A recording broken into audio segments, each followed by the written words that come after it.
हाथवा में लोटाली है लोटावा माँ पानी जी, चली है सुहागा लेने पापा कई दुलारी जी, चली है सुहागा लेने पापा कई दुलारी जी।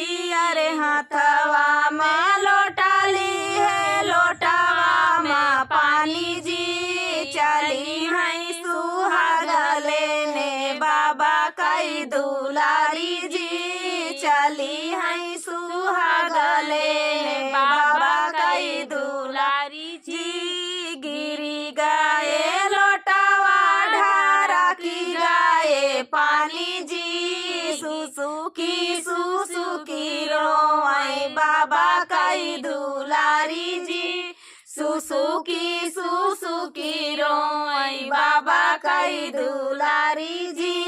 गिरी गाए लोटावा ढारा की गाए पानी जी, सुसुकी रोए बाबा कई दुलारी जी, सुसुकी रोए बाबा कई दुलारी जी। घोड़ावा चढ़ा लाया दूल्हा है कावाने जी, का साधाना रोवा तारू बाबा फूलावारी जी, का साधाना रोवा तारू बाबा फूलावारी जी।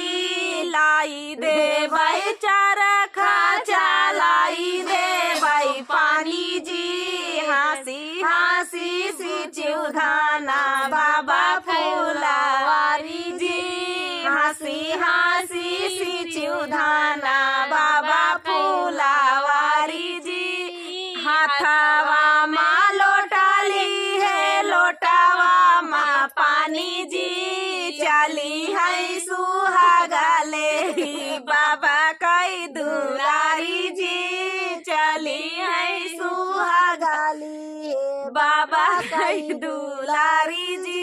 तो दोस्तों ये सुहाग विवाह गीत आप सभी को कैसा लगा? ये सुहाग गीत भी है, विवाह गीत, तो सुनिएगा, तो बताइएगा दोस्तों कि कैसा लगा। तो चलिए दोस्तों मिलते हैं नेक्स्ट वीडियो में। वो मेरी भतीजी है, जबरदस्ती आ गई वीडियो में, तो कोई बात नहीं दोस्तों। तो चलिए दोस्तों तब तक के लिए जय माता।